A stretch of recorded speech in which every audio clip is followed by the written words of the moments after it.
I'm Tom Campbell from Cultaholic.com. This is the Face App 80-year-old version of Adam Pacitti. What's that about? Everyone's doing it these days. No, I did it. I look like a cross between Colonel Sanders from KFC and Harold Shipman from Murders. From off of the Murders that time. You know for a fact that all that data you put in goes to like a Russian database. This. And it like scans your files, like every picture on my phone popped up there, anything with a face in. And I was just like, Jesus Christ, why's that happen? They've got me. And I read the T's and C's. We're all screwed. We're all screwed. Should we talk about wrestling, Tom? Yeah, wrestling's much safer. We have news on a wrestler re-signing with the WWE and a wrestler walking away from the WWE. We have a start date for Eric Bischoff as Executive Director of SmackDown. And how about we whet your appetite with a dream match? More on that later. Some comings and goings from World Wrestling Entertainment to start us off. We are going to be spending the next 4 years getting these hands because Braun Strowman has re-signed with the E, Adam Pacitti.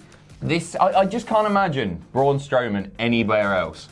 No. Like, you can say what you like about WWE, but I think one thing that they do better than almost any promotion, for the most part, is monsters. And I think they always have done. And I think Braun is... Remember when he debuted and he couldn't even run. He couldn't get across. He was rubbish. Couldn't even run. And now he feels like a big deal. I'm not sure he's like main event level, although we've seen him in the main event, but he does feel like a big deal. He's a former tag team champion with Nicholas. What else can you say? Obviously, yeah, you're right. When he started, the whole concept of maybe him in a match with The Undertaker at WrestleMania was horrifying. Now it'd be quite welcome. And we've got another 4 years to try and get it right. But he made the announcement on Instagram, and I'd just like to paraphrase the poet laureate that is Braun Strowman on Instagram. I'm sure more than a few of you will like this announcement. 37 exclamation marks.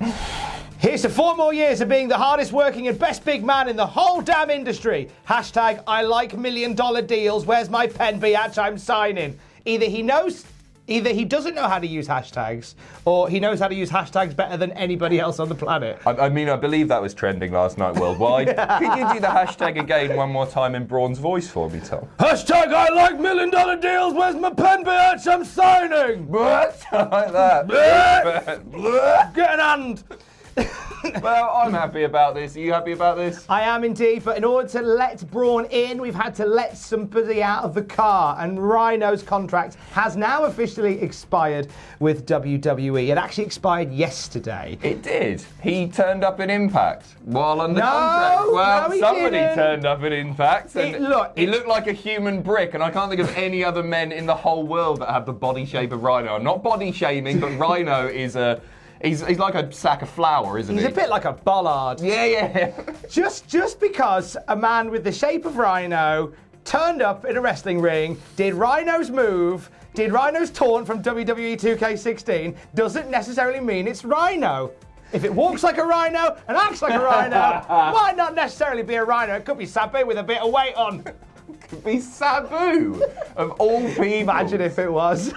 Could be Nicholas. It could be Nicholas. So he reportedly turned down a $500,000 contract to stay, to leave. Wow. Which is nuts, isn't it? You thinking somebody, a Rhino, his agent Impact's going to be paying him nowhere near that. I think he just wants to wrestle, and he wasn't getting to wrestle on WWE TV very often. Imagine being paid a silly amount of money just to hang around wrestling people and just muck about. Yeah. What do you think of Rhino, Tom? I love Are you excited Rhino. to move to Impact? He's not, well, if he goes to Impact, it'd be great. I'd love to see him feud with that guy who attacked Michael Elgin. That'd be great.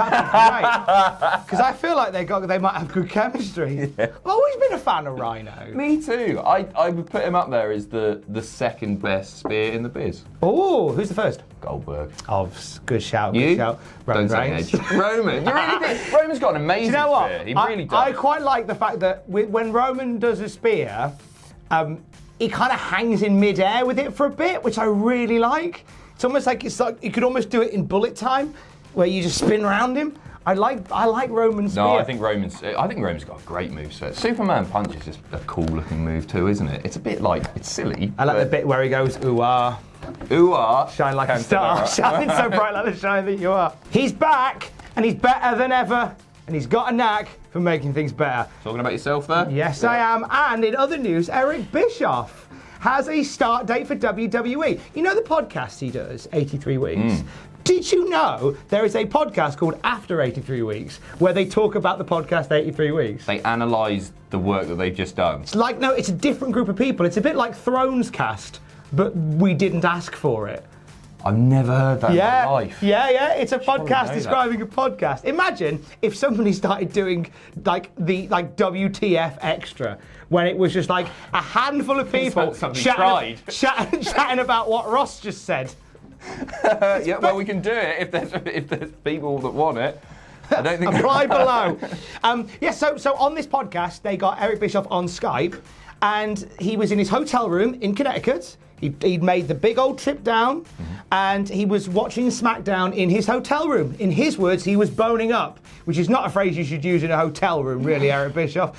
But he was watching SmackDown, getting a grip for the lay of the land. He said that, I think today, literally on the day that we are talking, Bischoff is having his orientation around the building. I guess he's learning where the fire exits are, filling out health and safety forms. Because you have to do that sort of thing. You do. This is how the coffee machine works, this is the aircon, etc., etc. Exactly. And then Monday is his first day at work proper. He's listed to be part of the Raw reunion, so I imagine he will be at Raw, and then he'll fly to SmackDown and he'll start his job there. Save us E2B, because SmackDown this week was weird. There was so much happening. There were so many matches that lasted like 2 or 3 minutes. I think there were like 3 or 4 maybe. And I was thinking, like, I've got a problem with that now. But I didn't in the Attitude Era. Do you remember, like, Attitude Era, everybody got a bit of screen time, and matches were like 4 or 5 minutes, and then you got a decent sized main event. But SmackDown was weird. Something like, I'm very excited for both Heyman and Bischoff to start proper, because those TV shows are in desperate need of something. Do you know what was the weirdest part about SmackDown this week? Shane McMahon was like selling the stunner like a bell end. I mean, that was weird, but not that, no. What else was weird on SmackDown? There was a lot of weird stuff on SmackDown. Liv Morgan going nuts. Yeah, the weirdest thing about SmackDown this week, it was up 15% on the week before. Is that right? The last SmackDown just gone, the highest rated SmackDown since they moved to Tuesday nights. Wow. Bischoff is a well-timed boy, rolling in now. What was the sell? Shane McMahon's town hall meeting? Hey, we love town hall meetings. You know what it was? It's only Brian's announcement, which they didn't do. They didn't do. It could have been that. People still care about Brian. Was that it? 15%. You came for Brian, you stayed for the town hall. Hey, if you're off to San Diego Comic-Con this week, remember 2 things. Number 1, don't touch the other cosplayers unless they want you to. It's a bit weird. There's a lot of weirdness that goes on like that at Comic-Cons. And 2, look out for R-Truth and Drake Maverick. Some WWE 24/7 shenanigans are apparently going to be filmed at Comic-Con. Yes. Truth teased this. He was in a washing machine on SmackDown. Of course he was. Yeah. And I think he's going to hide at Comic-Con. I talked about this a little bit in Graded. I think this is genius on WWE's part, because so many journalists, so much media is there, shenanigans happen, everybody's going to be talking about it. And I made a prediction, a very bold prediction on yesterday's Graded, that either R-Truth, Drake Maverick, or WWE in some capacity is going to trend without there being a TV show, which is very, very rare for them, because I think it's all going to kick off, and I think it's going to be brilliant. And you reckon it's just going to set the internet world on fire? Yeah, absolutely. Bunch of smelly nerds in a room watching. They'll love that. I'm joking. I go to Comic-Con. He does love it.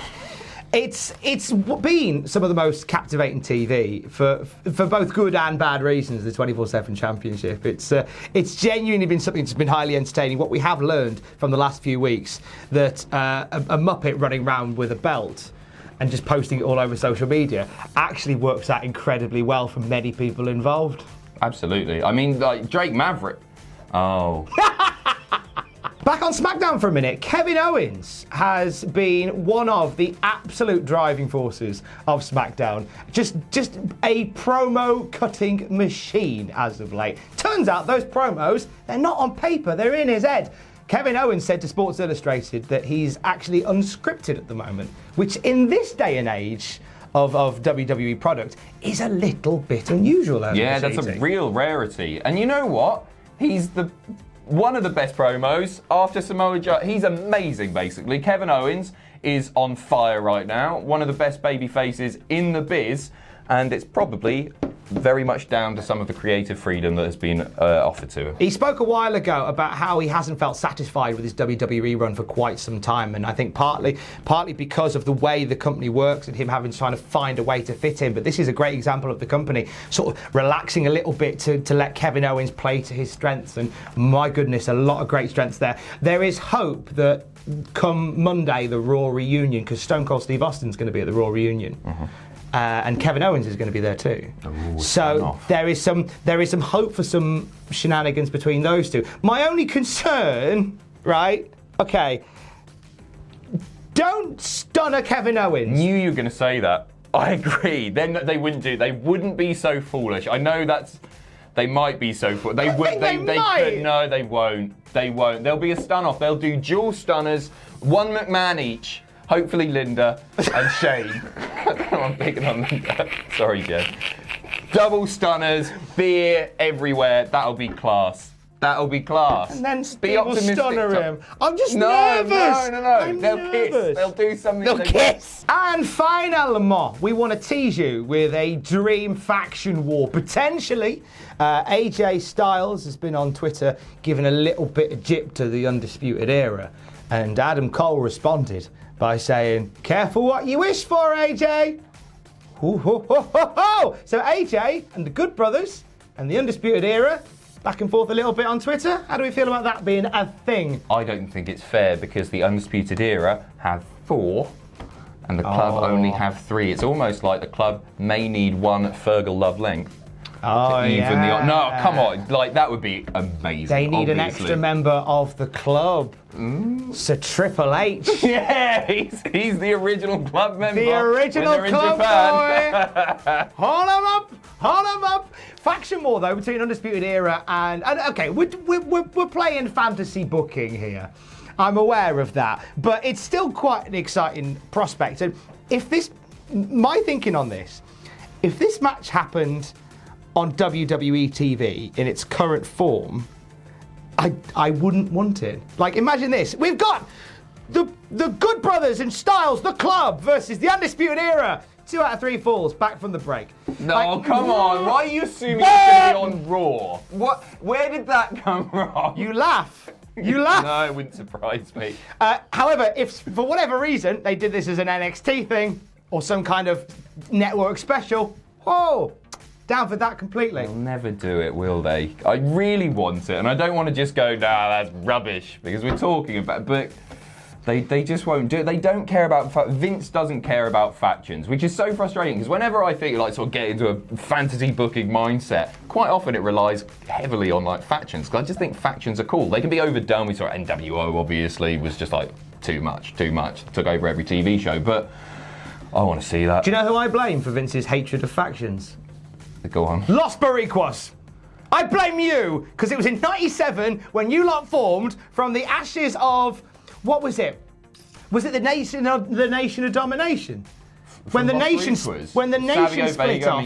Crush went and formed the DOA. Yeah. Vega formed Los Boricuas. Yeah. Farouk got together with a few more Nation lads. They had faction gang wars in '97. They did. And they had a triple threat. I think where are you going with this? I don't know, but I'm basically, because Savio Vega's got a match at MLW coming up. Is that right? I want to just throw a bit of shade at Vega. I think it's your fault that factions aren't on Vince's agenda. Thanks, Savio. I think maybe tweet Savio Vega at Tom Campbell in it, and make sure that Savio Vega is aware that Tom Campbell of Cultaholic is calling him out big style. I believe Tom Campbell called him a pussy-ass biatch. Why did not? I called him a lovely boy. Hashtag pussy-ass biatch. Thanks for watching. Let us know what you think in the comments down below. You can follow us on Twitter at Cultaholic. You can find us on Facebook at facebook.com/Cultaholic. If you enjoy what we do here at Cultaholic, you can pledge to us on Patreon. That's patreon.com/Cultaholic. And most importantly, don't forget to hit subscribe and join us.